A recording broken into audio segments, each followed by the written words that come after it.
Internet पे आज हर तरफ एक बड़ा शोर है। मतलब जहां देखो वहां 140 करोड़ की आबादी, यूनिकॉर्न स्टार्टअप्स और अरबों डॉलर की फंडिंग की बातें हो रही है। हाँ, और ये आंकड़े देखकर लगता है कि इंडिया में बिजनेस करना तो बहुत आसान है। बिल्कुल, ऐसा लगता है बस एक प्रोडक्ट बनाने की देर है और पूरा देश उसे खरीदने के लिए टूट पड़ेगा। लेकिन जो लोग सच में बिजनेस कर रहे हैं उन्हें पता है कि सच्चाई इससे कोसों दूर है। वही तो, अगर आपको असल में प्रॉफिट कमाना है ना, तो मार्केट 140 करोड़ लोग नहीं है। राइट। मार्केट सिर्फ टॉप के 10 लाख लोग है। अक्सर लोग बिजनेस की इस चमक दमक में साइज और क्वालिटी के बीच का फर्क भूल जाते हैं। सही बात है। और आज इस डीप डाइव में हम इसी सबसे बड़े भ्रम को तोड़ेंगे। आज का विषय बहुत ही शानदार और थोड़ा सा कड़वा है। हम बात करेंगे 2026 में इंडिया में पैसा कमाने और बिजनेस बनाने के असल और ब्रूटल नियमों की। और ये बहुत जरूरी टॉपिक है। है ना?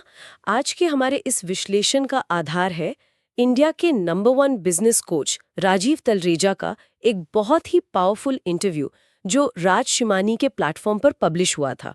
हम उन ख्याली पुलाव पकाने वाले स्टार्टअप्स की नहीं, हाँ, जिनका कोई रेवेन्यू मॉडल ही नहीं होता। एग्जैक्टली हम उन असल बिजनेसेस की बात करेंगे जो सच में वेल्थ बनाना चाहते हैं। और हमारा इस डीप डाइव का मिशन भी यही है। इस चर्चा का उद्देश्य हवा में बातें करना नहीं है, बल्कि बिजनेस के वो बुनियादी और ठोस नियम समझना है जो कभी नहीं बदलते। चाहे बात आज की हो या आने वाले 10 सालों की।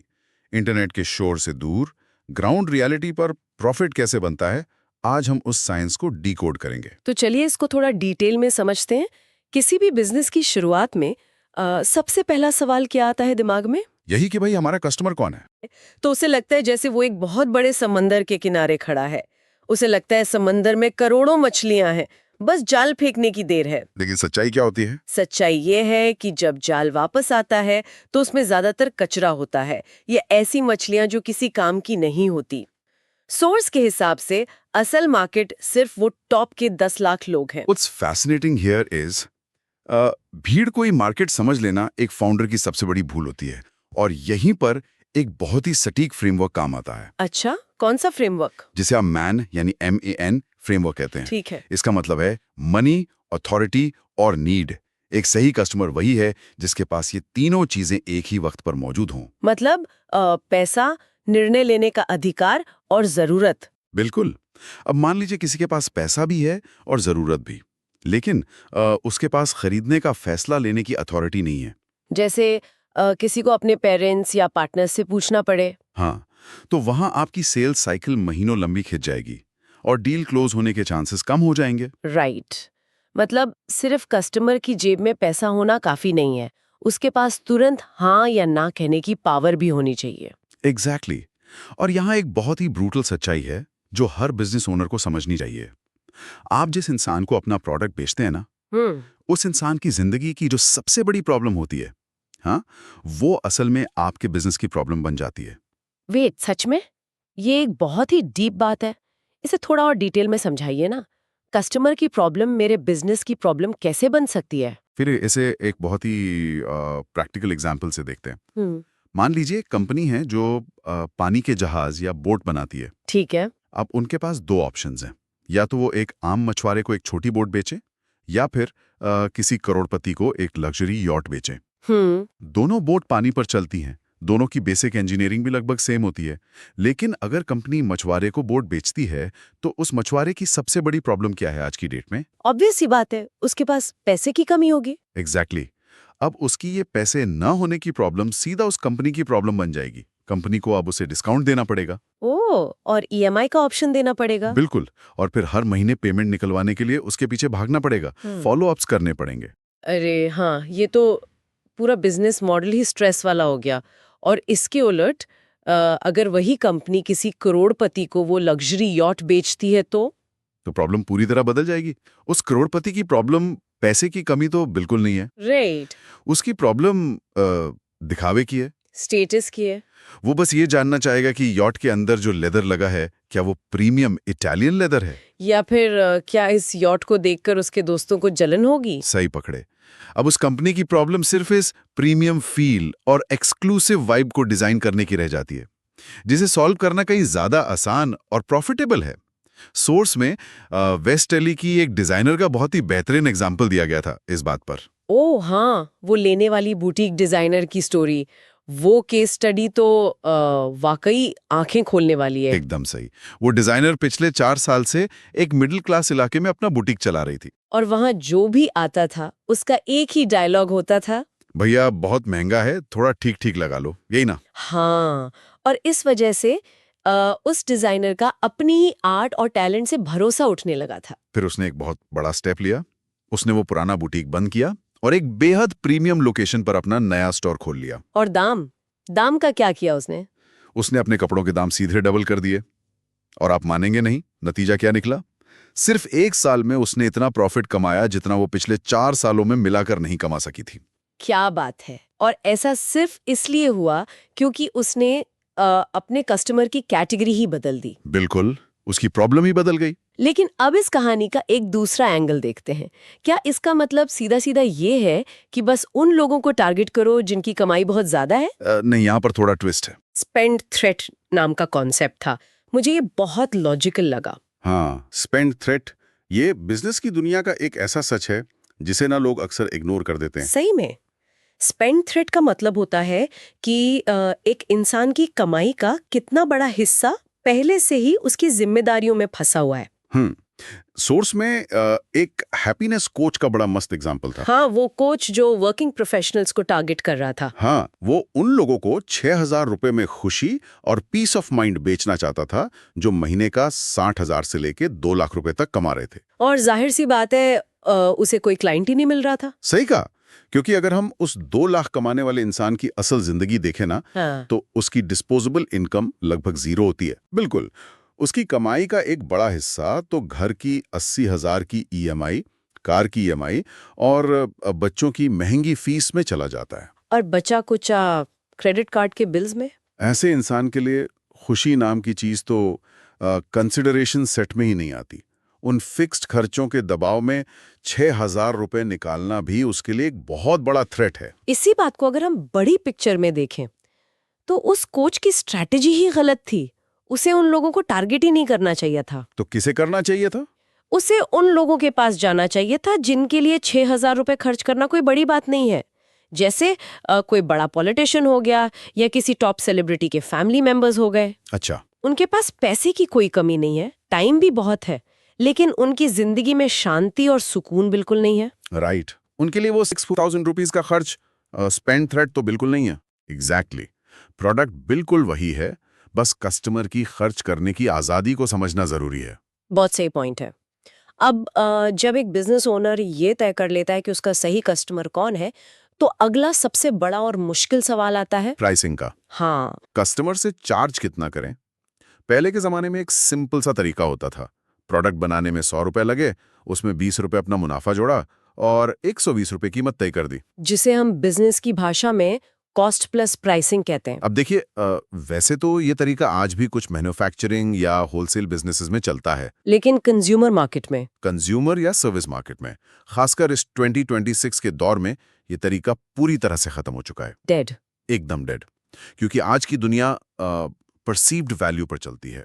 मतलब कस्टमर की नजर में उस चीज या उस एक्सपीरियंस की औकात या कीमत क्या है। सही बात है। एक बहुत ही आम सा एग्जाम्पल लेते हैं। आज लोग दिलजीत दोसांझ के कॉन्सर्ट के लिए 15,000 रुपए की टिकट खरीदते हैं। तो क्या वो सिर्फ उसकी आवाज सुनने के लिए इतना पैसा दे रहे हैं? बिल्कुल नहीं। अगर सिर्फ आवाज सुननी होती तो स्पॉटिफाई पर फ्री में स्टूडियो क्वालिटी में सुन लेते। वही तो, वो 15,000 रुपए असल में इंस्टाग्राम पर स्टोरी डालने के लिए, उस वाइब का हिस्सा बनने के लिए दिए जा रहे हैं। वो दुनिया को दिखाना चाहते हैं कि भाई मैं भी उस एक्सक्लूसिव जगह पर था। ये होती है परसीव्ड वैल्यू। ये कंज्यूमर साइकोलॉजी को समझने का बहुत ही बढ़िया नजरिया है। और सबसे मजेदार बात यह है कि परसीव्ड वैल्यू बनाई जाती है। सोर्स में एक मुंबई के आर्किटेक्ट का जिक्र था। ओह हाँ, वो 20 लाख वाला केस। हाँ, वो आर्किटेक्ट एक 2,000 स्क्वायर फीट के छोटे से रेस्टोरेंट की डिजाइन के लिए 20 लाख रुपए चार्ज करता है। कोई भी नॉर्मल इंसान सोचेगा कि इतने छोटे से स्पेस के 20 लाख क्यों भाई? क्योंकि उस आर्किटेक्ट ने उस शहर का एक बहुत ही प्रीमियम और फेमस जापानीज लाउंज डिजाइन किया हुआ है। अच्छा, मतलब कोई नया क्लाइंट जब उसे 20 लाख रुपए देता है तो वो सिर्फ ईंट और पत्थर का डिजाइन नहीं खरीद रहा। बिल्कुल नहीं। वो असल में उस जापानीज लाउंज की रेपुटेशन और उसके ऑरा को खरीद रहा होता है। क्लाइंट सोचता है कि अगर इस आर्किटेक्ट ने मेरा काम किया तो मेरे रेस्टोरेंट की वाइब भी उस फेमस लाउंज जैसी प्रीमियम हो जाएगी। एग्जैक्टली। और वो आर्किटेक्ट इतने कॉन्फिडेंस के साथ 20 लाख रुपए इसलिए मांग पाता है क्योंकि उसके पास एक सुपर पावर है जिसे कहते हैं कैपेसिटी टू से नो। ना कहने की ताकत। हाँ, जब किसी बिजनेस ओनर के पास काम की कोई कमी नहीं होती और उसे पता होता है कि वो सस्ते में कॉम्प्रोमाइज नहीं करेगा, तो वो कॉन्फिडेंस सीधा उसकी आंखों में और उसकी आवाज में दिखता है। और कस्टमर हमेशा उसी कॉन्फिडेंस के पैसे देता है। सही कहा। तो फिर ऐसे में मार्जिन कितना रखना चाहिए? क्या किसी बिजनेस में प्रॉफिट मार्जिन का कोई फिक्स्ड परसेंटेज होता है? देखिए, हर इंडस्ट्री का ना स्ट्रक्चर अलग होता है, तो कोई एक फिक्स परसेंटेज बता पाना तो मुश्किल है। लेकिन सोर्स में प्रॉफिट मार्जिन को मेजर करने का एक बहुत ही शानदार रूल बताया गया है। Trinity of margin. हाँ, ट्रिनिटी ऑफ मार्जिन। अगर आपका प्रॉफिट 3 अहम जरूरतों को पूरा कर रहा है तो समझो आपका मार्जिन बिल्कुल सही है। और वो 3 जरूरतें क्या है? पहला है वर्किंग कैपिटल, यानी बिजनेस में वापस इन्वेस्ट करने का पैसा, ताकि कंपनी बिना रुके स्मूथली चलती रहे। ठीक है। दूसरा है टीम की ग्रोथ, जिसमें आपके एम्प्लॉयज का अप्रेजल, उनका इंक्रीमेंट और बोनस शामिल होता है, ताकि अच्छे टैलेंट को आप रोके रख सकें। और तीसरा और जो मेरे हिसाब से सबसे जरूरी है, बिजनेस ओनर की अपनी खुद की लाइफस्टाइल को अपग्रेड करने का पैसा। ये तीसरा पॉइंट ना बहुत इंटरेस्टिंग है, क्योंकि मैं देखती हूँ अक्सर फाउंडर्स अपनी ही लाइफस्टाइल को इग्नोर कर देते हैं, सब कुछ बिजनेस में डाल देते हैं। और वही उनकी सबसे बड़ी भूल होती है। अगर एक ओनर खुद अपने घर के बिजली के बिल को लेकर स्ट्रेस में बैठा है, तो वो क्लाइंट के सामने कभी कॉन्फिडेंस से खड़ा ही नहीं हो सकता। सही बात है। उसकी डेस्परेशन, उसकी हताशा क्लाइंट को तुरंत दिख जाएगी। बिल्कुल। और फिर वो कभी भी ना कहने की क्षमता डेवलप नहीं कर पाएगा। अगर आपका प्रॉफिट इन तीनों चीजों को आराम से कवर कर रहा है, तो फिर मार्केट में कोई दूसरा क्या कमा रहा है उससे आपको कोई फर्क नहीं पड़ना चाहिए। तो अभी तक हमने बात की कि एक प्रीमियम प्राइस मांगने के लिए आपके पास ना कहने की हिम्मत होनी चाहिए। हाँ। लेकिन देखिए, कोई भी ओनर प्योर कॉन्फिडेंस के साथ ना तो तभी कहेगा ना जब उसके दरवाजे के बाहर 10 और कस्टमर्स लाइन में खड़े हों। ऑब्वियस सी बात है। और वो लाइन आखिर बनती कैसे है? यहाँ से हमारी चर्चा का अगला हिस्सा शुरू होता है, जो है मार्केटिंग। लेकिन ना, मार्केटिंग को लेकर मार्केट में एक बहुत ही बड़ी गलतफहमी फैली हुई है। किस गलतफहमी की बात कर रही हैं आप? अरे, बहुत से पुराने बिजनेस ओनर्स बड़े गर्व से सीना चौड़ा करके कहते, अगर मेरा काम अच्छा है ना तो लोग खुद चलकर आएंगे, मेरा पूरा धंधा तो वर्ड ऑफ माउथ पर चलता है भाई। हो ये वाला। हाँ, मुझे मार्केटिंग जैसी चीजों में पैसा और टाइम बर्बाद करने की क्या जरूरत है? ये एक ऐसा ट्रैप है ना जिसमें मैं बता रहा हूँ अनगिनत अच्छे बिजनेसेस फंसकर पूरी तरह बर्बाद हो जाते हैं। बिल्कुल। सोर्स भी यही कहता है कि ये एक बहुत खतरनाक ट्रैप है। जरा सोचिए, अगर कोई बिजनेस सिर्फ चंद पुराने कस्टमर्स के भरोसे चल रहा है तो टाइम के साथ क्या होता है? कस्टमर को आदत पड़ जाती है। हाँ, और वो फायदा उठाने लगते हैं। वो कहते हैं, अरे भैया, हम तो आपके सालों पुराने क्लाइंट हैं, इस बार थोड़ा डिस्काउंट कर दो। और फिर पेमेंट साइकिल्स भी लंबी होने लगती हैं। जो पेमेंट 7 दिन में आती थी, वो पहले 30 दिन और फिर 90 दिन में आने लगती हैं। एग्जैक्टली। बिजनेस की जो एक्चुअल अर्निंग कैपेसिटी है ना, वो धीरे धीरे कम होने लगती है, क्योंकि निगोशिएट करने की पूरी पावर अब कस्टमर के हाथ में चली गई है। और इसी वजह से 2026 और आने वाले टाइम का एक बहुत ही क्लियर रूल है, wherever attention goes, money flows। जहां लोगों का ध्यान जाता है, पैसा वहीं जाता है। बिल्कुल। आज के दौर में ना सिर्फ काम का अच्छा होना काफी नहीं है, पहले आपको मार्केट में शोर मचाना पड़ता है, लोगों का टेंशन ग्रैब करना पड़ता है, उसके बाद ही आपको अपनी क्वालिटी प्रूव करने का चांस मिलता है। ही होगा वो बिजनेस मार्केट से गायब हो जाएगा। लेकिन ये थोड़ा सा अनरियलिस्टिक नहीं लगता? अब हर फैक्ट्री मालिक या दुकानदार कोई बड़ा इन्फ्लुएंसर या कॉमेडियन तो बन नहीं सकता ना। वो कंटेंट कैसे बनाए? अरे, इसके लिए उन्हें कोई डांसर या एक्टर बनने की जरूरत थोड़ी है। सोर्स में कंटेंट बनाने वालों के 3 मेन अवतार बताए गए हैं। अच्छा, कौन कौन से? पहला है एजुकेटर, यानी जो सिखाता है। दूसरा है एंटरटेनर, जो मनोरंजन करता है। और तीसरा है स्टोरी टेलर, जो अपनी कहानी सुनाता है। एक ओनर को बस अपने नेचर के हिसाब से एक अवतार चुनना होता। चलिए, इसे ना थोड़ा प्रैक्टिकल एग्जाम्पल से समझते हैं, ताकि सुनने वालों को क्लियर हो। मान लीजिए मेरी एक मार्बल और टाइल्स की दुकान है। अब मैं इन 3 अवतार्स का यूज कैसे करूंगी? बहुत आसान है। अगर आप एजुकेटर अवतार चुनते हैं तो आप कैमरा के सामने आएंगे और बहुत ही नॉलेज वाले वीडियोस बनाएंगे। जैसे? जैसे आप लोगों को समझाएंगे कि इटालियन मार्बल और इंडियन मार्बल के बीच में एक्चुअल टेक्निकल डिफरेंस क्या होता है, उनके पोरोसिटी लेवल में क्या फर्क है। अच्छा, और अगर मुझे एंटरटेनर बनना हो तो आप अपनी दुकान के मार्बल के टुकड़ों से कोई बहुत ही खूबसूरत आर्ट बना सकते हैं, या फिर मार्बल कटिंग की ना बहुत ही सैटिस्फाइंग ASMR रील्स बना सकते हैं।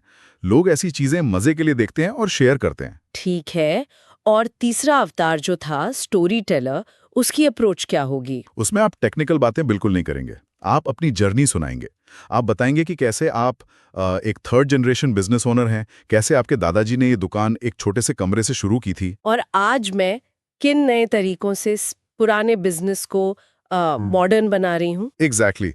लोग इन इमोशनल कहानियों से बहुत गहरा कनेक्शन फील करते हैं। इसी से जुड़ी मुझे ना सोर्स की एक कहानी याद आई, वो 27 साल की आर्किटेक्ट वाली। हाँ, वो बहुत एप्ट एग्जाम्पल है यहाँ पे। वो लड़की देखने में इतनी कम उम्र की लगती थी कि जब वो किसी नई साइट पर क्लाइंट से मिलने जाती थी तो मीटिंग की जगह उसका इंटेरोगेशन शुरू हो जाता था। लोग उसकी उम्र देखकर उसके टैलेंट पर डाउट करते थे। बेटा तुम कर लोगी क्या वाला एटीट्यूड।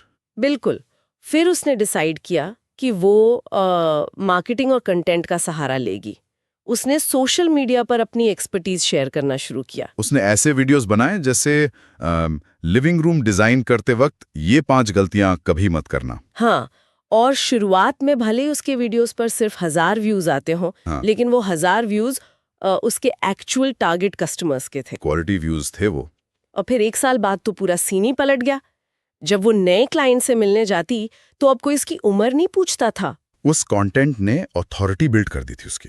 वही, बल्कि मीटिंग की शुरुआत ना क्लाइंट की वाइफ की इस लाइन से होती थी कि अरे मैंने कल ही आपका रील देखा था, क्या हम साथ में एक सेल्फी ले सकते हैं? और देखिए, जब किसी बिजनेस मीटिंग की शुरुआत एक सेल्फी से होती है ना, तो वो डील हमेशा क्लोज ही होती है। आज के टाइम में अपनी एक्सपर्टीज को पब्लिक के सामने दिखाना कोई ऑप्शन नहीं है। ये तो जरूरत बन चुकी है। सर्वाइवल की जरूरत है।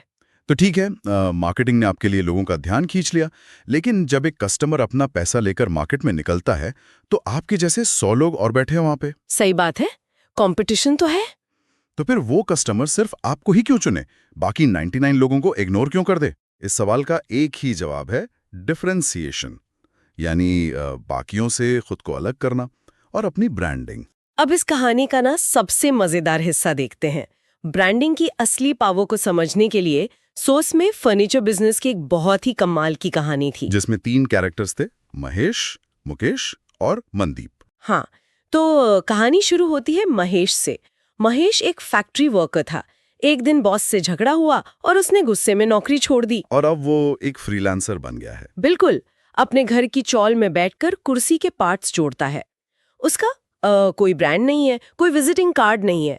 वो एक कुर्सी बनाता है जिसकी कॉस्ट 2450 रुपए आती है और उसे 2650 में बेचकर खुश हो जाता है। 200 रुपए का मार्जिन, ये ना मार्केट का सबसे बॉटम टियर है, जहां सिर्फ प्राइस वॉर होता है और खून खराबा होता है। उसके बाद आता है मुकेश। मुकेश एक सर्वाइवर है। उसने बाकायदा एक वर्कशॉप किराए पर ली है, थोड़ा स्टाफ रखा है, इलेक्ट्रिसिटी का बिल भरता है और एक ठीक ठाक सी वेबसाइट भी बना ली है। लेकिन प्रॉब्लम यह है कि उसका प्रोडक्ट बिल्कुल महेश जैसा ही है, कोई डिफरेंस नहीं है दोनों में। वही तो जब महेश उसी कस्टमर के पास जाता है जिसे महेश ने कुर्सी बेची थी, तो मुकेश उस कुर्सी के 4500 रुपए मांगता है, क्योंकि उसके खर्चे ज्यादा हैं। और कस्टमर का रिएक्शन क्या होता है? कस्टमर उसे तुरंत भगा देता है, कहता है भाई मैं पागल हूं क्या? महेश मुझे बिल्कुल वैसी ही कुर्सी सेम डिजाइन के साथ आधे दाम में दे रहा है, मैं तुझे एक्स्ट्रा पैसे क्यों दूं? मुकेश की यही सबसे बड़ी गलती है। उसने अपने ओवरहेड्स तो बढ़ा लिए, लेकिन कस्टमर को कोई एक्स्ट्रा वैल्यू नहीं दी। वो बस सरवाइव कर रहा है। और यहीं पर हमारे तीसरे हीरो की एंट्री होती है, जो इस पूरे गेम को ही बदल देता है, मनदीप। मनदीप एक ब्रांड है। हाँ, उसने अपनी कंपनी का नाम रखा है बोधी, और वो सिर्फ कुर्सी नहीं बेचता, वो एर्गोनॉमिक्स और वेलनेस बेचता है। वो B2B गेम खेल रहा है। बिल्कुल, वो सीधा बड़ी IT कंपनीज के पास जाता है और कहता है, क्या आप अपने एम्प्लॉयज की हेल्थ, उनके बैक पोस्चर और उनकी प्रोडक्टिविटी की फिक्र करते हैं? हम एक AI ऐप के जरिए आपके हर एम्प्लॉय की बॉडी टाइप के हिसाब से कस्टमाइज्ड कुर्सियां बनाएंगे। और सबसे क्रेजी बात क्या है पता है? क्या? वो उसी कुर्सी के, जो शायद महेश ने बनाई थी, 7000 रुपए चार्ज करता है।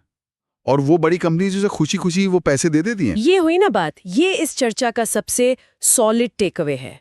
महेश और मुकेश ना मार्केट के कचरे के लिए आपस में लड़ रहे हैं। और मनदीप मार्केट की पूरी मलाई निकाल रहा है, क्योंकि उसने खुद को बाकियों से डिफरेंशिएट कर लिया है। ऐसा ही एक और छोटा सा पर बहुत इम्पैक्टफुल एग्जाम्पल था एक कॉन्ट्रैक्टर का। ओह हाँ, योर फैमिली कॉन्ट्रैक्टर वाला। एग्जैक्टली। एक आम सा ठेकेदार था। उसने खुद को मार्केट में ऐसे पोजीशन किया जैसे हर फैमिली का एक फैमिली डॉक्टर होता है ना, हाँ। वैसे ही उसने कहा मैं आपका फैमिली कॉन्ट्रैक्टर हूं। उसने हर जगह अपनी हर मीटिंग में, हर विजिटिंग कार्ड पर बस यही एक सिंगल लाइन बार बार रिपीट की। और इस रेपिटेशन से क्या होता है कि दिमाग में एक जबरदस्त ब्रांड रिकॉल बन जाता है। बिल्कुल। अब उस सोसाइटी में जब भी किसी को अपना घर रेनोवेट करवाना होगा, उनके दिमाग में सबसे पहले वो फैमिली कॉन्ट्रैक्टर ही आएगा। ब्रांडिंग का मतलब सिर्फ कोई सुंदर सा लोगो बनाना या वेबसाइट का रंग चूज करना नहीं होता। तो असली मतलब क्या है? असली मतलब है कि आपका बिजनेस आपके कस्टमर के दिमाग में कौन सा इमोशन या कौन सी जगह ऑक्यूपाई कर रहा है। सही बात। अब इस पूरी प्रोसेस को एक साथ जोड़कर देखते हैं। कस्टमर हमने चुन लिया, प्राइसिंग सेट कर ली, मार्केटिंग से अटेंशन और डिमांड भी पैदा कर ली, और ब्रांड बनाकर खुद को अलग भी दिखा दिया। Everything is set. लेकिन आखिरकार किसी ना किसी को तो फोन उठाकर उस क्लाइंट से डील को क्लोज करना होगा ना। पैसा तो बैंक अकाउंट में तभी आएगा जब एक्चुअल सेल्स होगी। यहां आके ना अच्छे अच्छे लोग डर जाते हैं। वही मैंने देखा है। बड़े बड़े टैलेंटेड पढ़े लिखे फाउंडर्स यहीं पर आके घुटने टेक देते हैं। इसका रीजन बहुत सिंपल है। लोगों को सेल्स से डर लगता है, उन्हें ना सुनने से डर लगता है, रिजेक्ट होने का एक फोबिया होता है उनके अंदर। अमीर आदमी वो होता है जिसे अपनी जिंदगी में सबसे ज्यादा बार ना सुनने को मिली है। ये ह्यूमन साइकोलॉजी की बहुत ही सटीक समझ है। सेल्स में ना आपके पास हमेशा दो ही रास्ते होते हैं। कौन से? या तो आप एक रिजेक्टेड मिलियनर बन सकते हैं, यानी वो करोड़पति जिसे अपने सफर में 1000 बार रिजेक्ट किया गया हो, उसने गालियां खाई हो। और दूसरा रास्ता? या फिर आप एक रिस्पेक्टेड ब्रोक बन सकते हैं, यानी एक ऐसा इंसान जिसकी सोसाइटी में इज्जत तो बहुत है क्योंकि उसने कभी बेशरम होकर किसी से पैसे नहीं मांगे, किसी को कुछ बेचा नहीं, लेकिन असल जिंदगी में उसका बैंक अकाउंट जीरो है, वो कंगाल है। जिसे हम आम भाषा में कहते हैं कि भाई मार्केट में जीतना है तो मोटी चमड़ी चाहिए होती है। बिल्कुल, थिक स्किन चाहिए।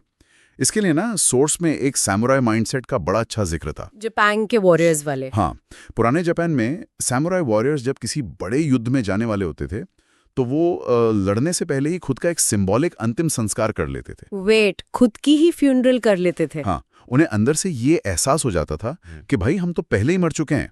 अब जब मौत का डर ही दिमाग से निकल गया तो वो बिना किसी खौफ के पूरी जान लगाकर लड़ते थे। क्या डीप बात है। सेल्स में भी ना ठीक यही निडरता चाहिए होती है। अगर ना सुनने का डर या लोगों के सामने बेइज्जत होने का डर आपके दिमाग से निकल गया तो आपको आगे बढ़ने से कोई नहीं रोक सकता। लेकिन जब हम बिजनेस में लंबी रेस की बात करते हैं तो क्या सिर्फ सेल्स करना काफी है? अक्सर हमने सुना है कि बिजनेस में जो असली पैसा बनता है वो उन बोरिंग कामों से बनता है। बोरिंग कामों से आपका क्या मतलब है? मतलब जब मैं बोरिंग काम कहती हूँ तो उसका सीधा कनेक्शन सिस्टम और प्रोसेस बनाने से है, जैसे अपने काम को टीम को डेलीगेट करना।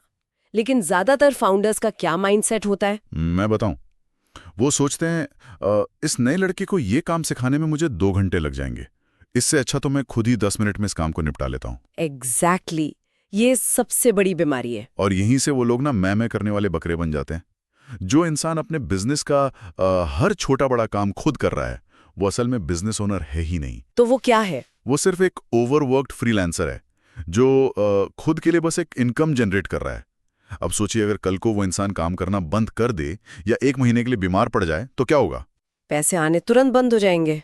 बिल्कुल। लेकिन अगर आपको एक्चुअल में वेल्थ क्रिएशन करनी है, कोई ऐसा एसेट बनाना है जो आपके बिना भी लगातार पैसा छापता रहे, तो आपको ये बोरिंग सिस्टम्स बनाने ही पड़ेंगे। जैसे SOPs बनाना, यानी स्टैंडर्ड ऑपरेटिंग प्रोसीजर्स, हर एक प्रोसेस का एक रिटन मैनुअल तैयार करना, अपनी टीम की ट्रेनिंग पे टाइम इन्वेस्ट करना। सही कहा। और ना इसी पॉइंट पर सूस ने आखिर में एक बहुत ही जरूरी वार्निंग दी थी, नॉलेज कोलेस्ट्रॉल के बारे में। हाँ, ये नॉलेज कोलेस्ट्रॉल का क्या कॉन्सेप्ट था? थोड़ा आसान लफ्जों में बताइए। देखिए, आज के टाइम पे ना इंटरनेट पर इन्फॉर्मेशन फ्री में बट रही है। लोग लगातार पॉडकास्ट सुन रहे हैं, रोज नई बिजनेस की किताबें पढ़ रहे हैं, ऑनलाइन सेमिनार्स अटेंड कर रहे हैं। उन्हें लगता है कि वो बहुत प्रोडक्टिव हो रहे हैं। हाँ, उनके दिमाग में ज्ञान कूट कूट कर पास जाता है। लेकिन अगर उस इन्फॉर्मेशन को वो लोग ग्राउंड पर एक्चुअल एक्शन में नहीं बदल रहे हैं तो वो ज्ञान सिर्फ एक कोलेस्ट्रॉल की तरह उनके दिमाग की नसों को जाम कर रहा है। सिर्फ नोट्स बनाने से कुछ नहीं होगा। बिल्कुल नहीं। इन्फॉर्मेशन इकट्ठा करना और उसे जमीन पर अप्लाई करना, दोनों में ना जमीन आसमान का फर्क होता है। ये एक बहुत ही तगड़ा रियलिटी चेक है उन सभी के लिए जो सिर्फ थ्योरी में फंसे रहते हैं। तो चलिए इस पूरी चर्चा का जल्दी से एक समरी निकाल लेते हैं। बिल्कुल, रैप अप करते हैं। सबसे पहले हमने देखा कि समुंदर में आंख बंद करके जाल फेंकने से कुछ नहीं होगा। 140 करोड़ हमारा मार्केट नहीं है। हमें अपने टॉप 10 लाख मैन यानी मनी, अथॉरिटी और नीड वाले कस्टमर्स को पहचानना होगा। राइट। दूसरा पॉइंट, पुराने कॉस्ट प्लस प्राइसिंग के मॉड्यूल को अब दिमाग से निकाल देना चाहिए। अपनी परसीव्ड वैल्यू बढ़ाइए और ट्रिनिटी ऑफ मार्जिन के हिसाब से प्रॉफिट चार्ज कीजिए, ताकि आपका बिजनेस सर्वाइव नहीं, थ्राइव करे। तीसरा, लोगों का ध्यान खींचने के लिए मार्केटिंग में लगातार एक्टिव रहना होगा। अपने नेचर के हिसाब से एजुकेटर, एंटरटेनिंग या स्टोरी टेलर में से एक अवतार चुन लीजिए। बहुत जरूरी है। चौथा, मुकेश की तरह उस सस्ते कचरे के लिए मत लड़िए। मनदीप की तरह एक सॉलिड ब्रांड बनाकर खुद को डिफरेंशिएट कीजिए। और आखिर में सेल्स के रिजेक्शन से डरना छोड़ दीजिए, समुराई माइंडसेट अपनाइए और अपने बिजनेस को ऑटो पायलट पर डालने के लिए उन बोरिंग एसओपीज और सिस्टम्स पर फोकस कीजिए। मैं कहूँगा ये एक बहुत ही सटीक और परफेक्ट समरी है।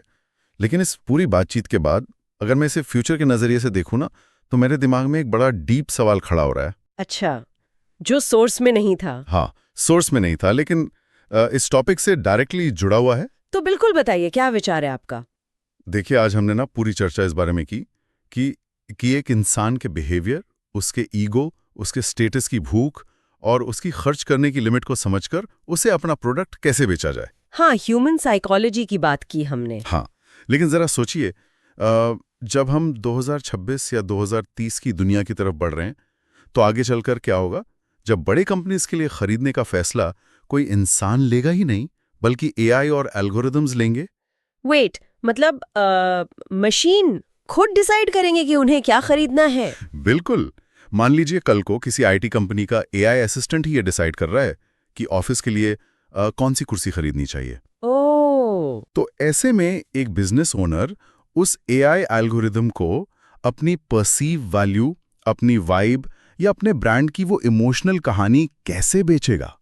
एआई का तो कोई ईगो नहीं होता। बाप रे। क्या तब हमारे एजुकेटर या स्टोरी टेलर अवतार किसी काम आएंगे? या फिर हमें मशीन्स और एल्गोरिदम्स को इन्फ्लुएंस करने का कोई बिल्कुल ही नया और थोड़ा सा डरावना तरीका इजाद करना पड़ेगा? ये तो वाकई पूरा दिमाग घुमा देने वाला थॉट है। मतलब एक एआई को आप स्टेटस या इमोशन कैसे बेच सकते हैं? ये सच में आने वाले कल का सबसे बड़ा चैलेंज होने वाला है। समंदर तो कल भी वही रहेगा, बस मछलियां बदल जाएंगी। और हमें अपने जाल की जगह शायद कुछ बिल्कुल नया ही बनाना पड़ेगा। तो चलिए, इस बहुत ही दिलचस्प और थोड़े से फ्यूचरिस्टिक थॉट के साथ आज के इस डीप डाइव को यहीं समाप्त करते हैं। बिल्कुल। मशीन्स को फ्यूचर में प्रोडक्ट कैसे बेचना है, इस सवाल पर जरूर गौर कीजिएगा।